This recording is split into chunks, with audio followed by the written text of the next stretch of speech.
It's another edition of Time About the Movies, and today we're taking a look at the three films of February 29th, 2008. That's right, we actually finally have a leap day to take a look at. In the 19 years worth of my time on Earth and doing these movie reviews, we haven't gotten to a specific leap day weekend that actually starts on leap day, but here you go. Here's one of the rare times that's probably is happening, and might actually be the only time that's ever happened. I'd have to dig deep and look into the future to see if there was any other dates that landed on this particular date in history. But this is one of the few times I've ever covered. Only the only time I've ever covered the February 29th leap day. But with all that said, though, we do have three films to take a look at here, and I've already just wasted your time with that little bit of history there. So, with all of that said, let's go ahead and get right to it and start off with the biggest new release of the weekend. Big in quotation marks. We'll talk about that in a second, but let's take a look at Will Ferrell's new comedy, Semi-Pro.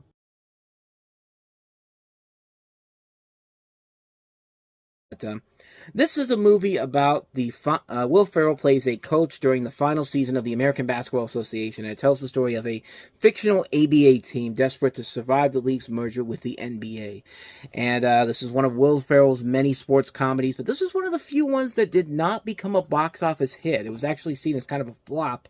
And most people thought, kind of like with Jack Black and Be Kind Rewind, coincidentally another New Line movie the week before, they thought that this was going to be the movie that kind of was the beginning of the downfall for Will Ferrell, but he would come back to form in the summer with Step Brothers, which became the big hit that it was, and his career pretty much has stayed pretty consistent over the course of the next 17 years. But if we're being perfectly honest here, this one is definitely much funnier than Step Brothers, at least in my opinion it is. And yeah, Semi-Pro is a pretty fun movie. It's a really good comedy that is criminally underrated.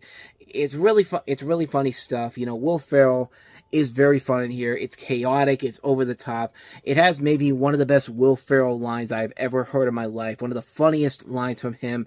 I mean, this is just hilarious, fun stuff right here. A line so good, I had to repeat it several times because I just love that line so much. Just the fact that he's so pissed off and he's just going for the most... You know, that's what anybody would do when their anger has been pushed to an extreme level. Just say the most extreme thing possible, you know, suck my cock, I'll murder your family. Like that's funny stuff. I love that. That's absolutely friggin' hilarious. Every time I watch it, it's good stuff right there. And the movie is pretty fun overall. The biggest flaw of the movie, I think, was the fact that, you know, ordinarily, when you have a cast and it also includes Woody Harrelson, and he has a big plot of the movie, you would think that that would add to the film overall, but it actually kind of dampens the film's quality overall once you put him in here, because his subplot really kind of takes over the majority of the second half of the movie, and it really hurts the film overall because you're here to see Will Ferrell do more chaotic stuff with the concept of the sports movie that he had become known for. And there's a good concept, and there's a good funny plot with the basketball team and all, but when the film has to steer away for this subplot with Woody Harrelson, it's like, it's not that it's bad, but it just feels like it's absolutely needless. Like it could have been pushed off to the side for another movie in particular, but they just squeezed it in here. And I think that's what ended up happening that caused the film to turn its back on people. I mean, not because the movie itself was bad in any way, shape, or form. It's not that bad of a film, but it's just like, it's a subplot that really takes away from the fun of the film overall. And I think a lot of people were cleared away by that because of the fact that they had the subplot in here, and it just didn't work out so well. But the stuff that Will Ferrell and the basketball team, that's really funny stuff. I mean, him with the bear. There's a great running gag with the bear in this movie. They bring a live bear to this basketball game thinking it's going to help to promote, you know, the home games, and it just completely ruins every single thing. It ruins everything else. It makes it even worse, and it's really funny stuff. There's a lot of good quality stuff in this movie all across the board here. Like, it's just that subplot with Woody Harrelson really just feels needless. It doesn't need to be in the film, but everything else about it I think is very funny. I think it's very silly. I think it's very stupid. It's very much a good fun time all across the board, except for that subplot that could have easily been taken out. But when it's focusing on the basketball team, it's really good. And I think it's a very fun movie. It's a very funny film. And it was the last film that New Line Cinema did before eventually they were absorbed into Warner Brothers.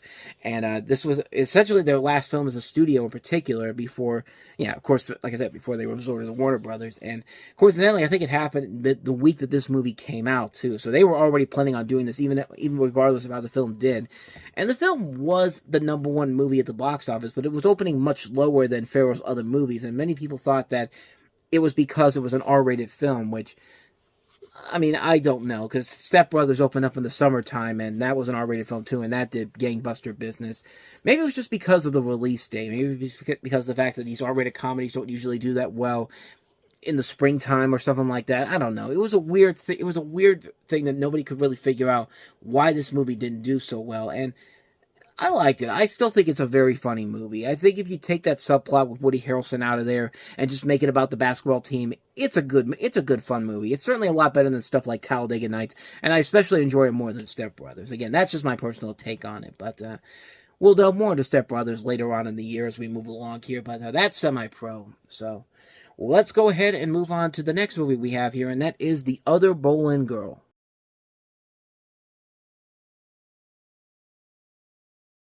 I see what you're trying to do, and I saw it right back then. It's just like, you're going to take two of the hottest actresses working in the business at that time, Natalie Portman and Scarlett Johansson, and put them in a movie where you think that there's going to be a lot of crazy sex, there's a lot of hot sex scenes, even whether it's between Eric Bana or maybe even between the both of them. Make it this weird incestuous lesbian sex scene to appease the teenage boys back then, and it probably would have worked for me too. But no, this is anything but that. Don't let the advertising or even this provocative looking poster fool you, because it certainly fooled me. This is very much a period piece movie with a fictionalized account of the life of 16th century English aristocrats Mary Boleyn, who's played by, if I'm not mistaken, Scarlett Johansson, mistress of King Henry VIII, played by Eric Bana, and her sister Anne, played by Natalie Portman, who became the monarch's ill-fated second wife. And this is written by Peter Morgan, who gave us The Queen, and also directed by Justin Chadwick, who would later go on to direct the Nelson Mandela biopic Walk to Freedom. And despite all the things I said before, this isn't a bad movie. It actually is a very good film with a lot of with three very good actors working off each other. Natalie Portman and Scarlett Johansson and Eric Bana all work off each other very well. You also have Kristen Scott Thomas in here, Mark Rylance, who would later go on to win an Oscar for Bridge of Spies, David Morrissey. It's a good period piece movie. It's not a great one per se. There's definitely a lot of flawed things about it, and it is one of those movies that does trick you into thinking you're going to see something much more than you think you're going to get. And even then, it's not even one of the best period piece movies I've ever seen. But yeah, it works because of the actors putting their all into it. It is an interesting storyline to tell, and it works because you have a decent script to work with here. I thought it was pretty good, so I do recommend The Other Boleyn Girl. So with that said, let's go ahead and move on to the last film we have here, and that is Christina Ricci as Penelope.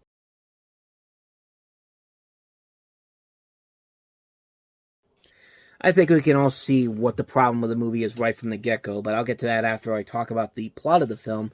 It centers around a young heiress named Penelope Wilhern, played by Christina Ricci, who had been born with the snout of a pig due to a curse that was placed on her family by a vengeful witch, believing that the only way to break the curse was to find someone who truly loved her, and that person turns out to be James McAvoy. You have Catherine O'Hara as kind of this wicked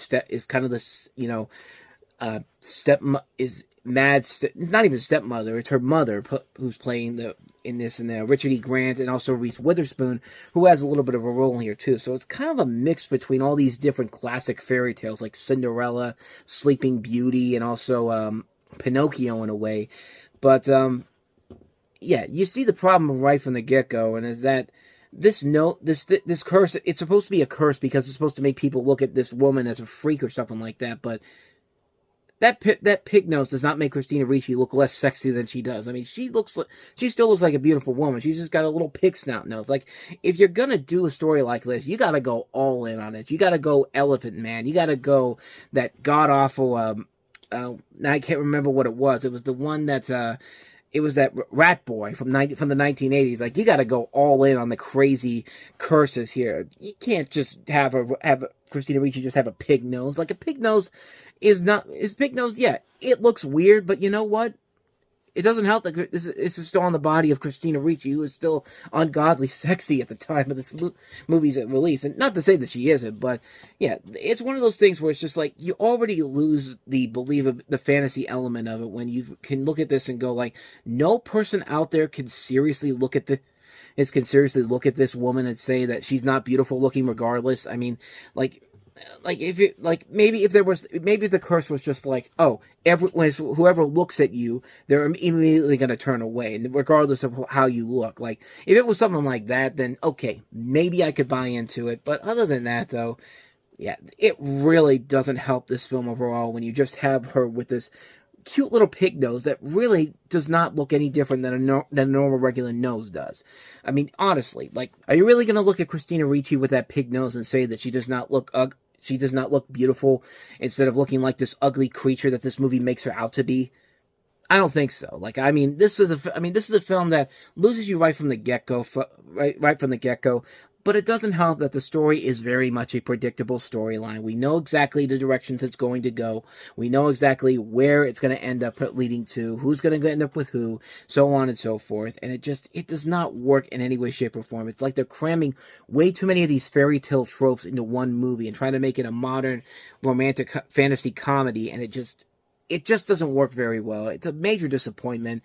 And because there's pieces there that could work, but it's just not enough there for me to recommend it. It's a film that has some good talent here, kind of being wasted and overlooked in this film for anything of noteworthy goodness. It just doesn't work. So yeah, a hard skip on Penelope. And so with all of that said, we wrap up another edition of Time About the Movies as we'll jump into March on the next episode, taking a look at 4 big new releases, including Roland Emmerich's latest film, 10,000 BC. And we also have Martin Lawrence in his second comedy released in the first half of the year, College Road Trip. The lesser of the two movies, I should say. We have Jason Statham starring in one of the most underrated action movies as heist thrillers of all time. It's not really an action movie, but it's a really damn good heist thriller, The Bank Job. And a movie that, even to this very day, I'm still conflicted on whether or not I actually like this one or not. Amy Adams and Frances McDormand in the British comedy Miss Pettigrew Lives for a Day. So we'll take a look at all 4 of those movies. That'll be coming up tomorrow on the show. But with all that said, thank you so much for watching. And if you want to see more videos like this, please go ahead and hit the playlist on the next page. Check out the previous episode. And also, don't forget to hit the like, subscribe, notification button, and the bell, because that's when you get updates on new videos when they come out. And we do post new videos here every day. So with all that said, I am off. I will see you guys next time. And until then, as always, take care.